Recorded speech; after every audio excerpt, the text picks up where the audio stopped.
Assalamualaikum warahmatullahi wabarakatuh. Nama saya Muhammad Firnasdini. Di sini saya akan mempresentasikan hasil resum yang berjudul Hukum Diplomatik dan Konsuler.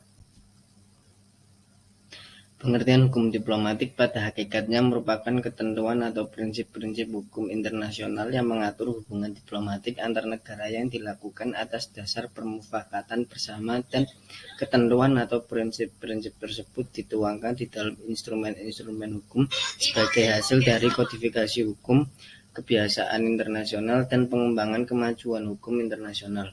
Setelah PBB didirikan pada tahun 1945, 2 tahun kemudian telah dibentuk Komisi Hukum Internasional. Komisi tersebut telah menangani 27 topik dan subtopik hukum internasional. 7 diantaranya adalah menyangkut hukum diplomatik. Dengan kegiatan Komisi Hukum Internasional selama ini, khususnya dalam rangka kodifikasi hukum diplomatik, telah banyak permasalahan yang menyangkut hukum diplomatik, antara lain adanya ketentuan-ketentuan yang mengatur pembentukan misi-misi diplomatik, konsuler, misi-misi khusus, pencegahan dan penghukuman kejahatan terhadap orang-orang yang secara internasional perlu dilindungi, termasuk para pejabat diplomatik dan lain sebagainya.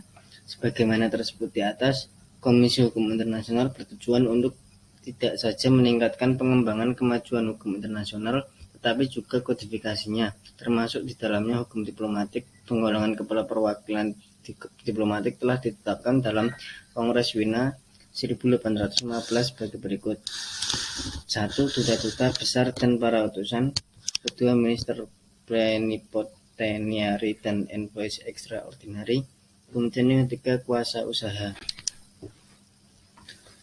Dalam Kongres di Aix-la-Chapelle tahun 1818 disetujui adanya tambahan tingkat kepala perwakilan diplomatik, yaitu Minister Residen, yang ditempatkan di antara duta berkuasa penuh dan kuasa usaha dalam Konvensi Wina tanggal 18 April 1961. Berdasarkan pasal 14 Konvensi Wina tahun 1961 tentang hubungan diplomatik, diatur 3 tingkatan bagi seorang kepala perwakilan diplomatik.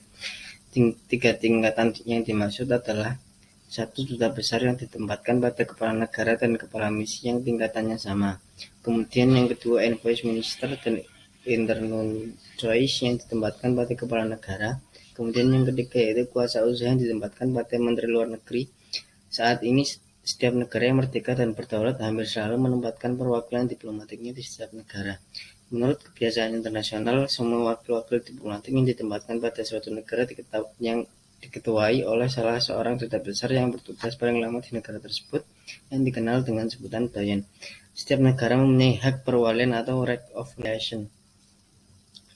Pasal 9 Konvensi Wina tahun 1963 tentang hubungan konsuler mengatur tingkatan atau klasifikasi dari konsul, yakni konsul jenderal, konsul, kemudian wakil konsul, kemudian yang keempat yaitu agen konsuler. Diplomatic immunity dapat dikatakan merupakan suatu hak yang tidak boleh diganggu-gugat seorang agen diplomatik dalam melaksanakan tugas di negara asing.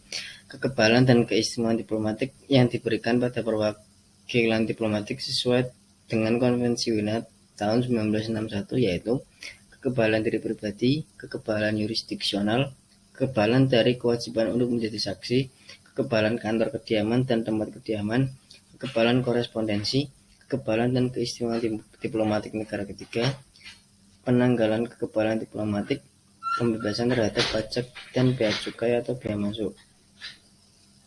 Hak kekebalan dan keistimewaan diplomatik dapat ditemukan dalam pasal-pasal Konvensi Wina 1961, diantaranya berkaitan dengan personal. Seorang diplomat tidak dapat diganggu berdasarkan pasal 29 Konvensi Wina dan ia tidak dapat ditahan atau ditangkap. Prinsip ini adalah aturan yang paling mendasar dan tertua dari hukum diplomatik.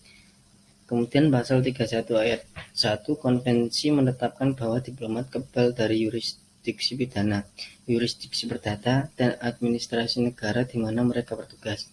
Kemudian pasal 31 ayat 3 tidak ada tindakan eksekusi dapat dilakukan terhadap mereka kecuali dalam kasus yang disebut dalam pasal 31 ayat 1 A, B, dan C, dan dengan ketentuan bahwa tindakan-tindakan yang bersangkutan dapat dilakukan tanpa melanggar hak, tidak dapat diganggunya diplomat atau tempat tinggalnya.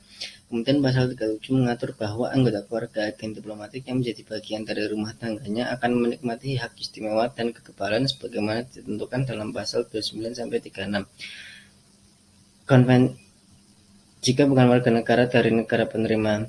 Pasal 40 memberikan kekebalan di mana agen diplomatik berada di wilayah transit antara negara asalnya dan negara ketiga di mana ia akan ditempatkan. Berkaitan dengan gedung kedutaan dan properti, Pasal 22 Konvensi secara khusus menyatakan bahwa kantor utusan tidak dapat diganggu dan bahwa agen-agen negara penerima tidak diizinkan masuk tanpa izin. Menurut Pasal 23, sehubungan dengan tempat tinggal delegasi, pengecualian berlaku untuk pajak. Kemudian Pasal 24 Konvensi arsip dan dokumen duta tidak dapat diganggu kapan saja dan di mana saja berada. Kemudian Pasal 45A menyatakan bahwa setelah putusnya hubungan diplomatik, negara penerima harus menghormati dan melindungi kantor utusan. Berkaitan dengan tas diplomat, Pasal 27 mengatur bahwa negara penerima mengizinkan dan melindungi komunikasi bebas atas nama utusan untuk semua tujuan kenegaraan.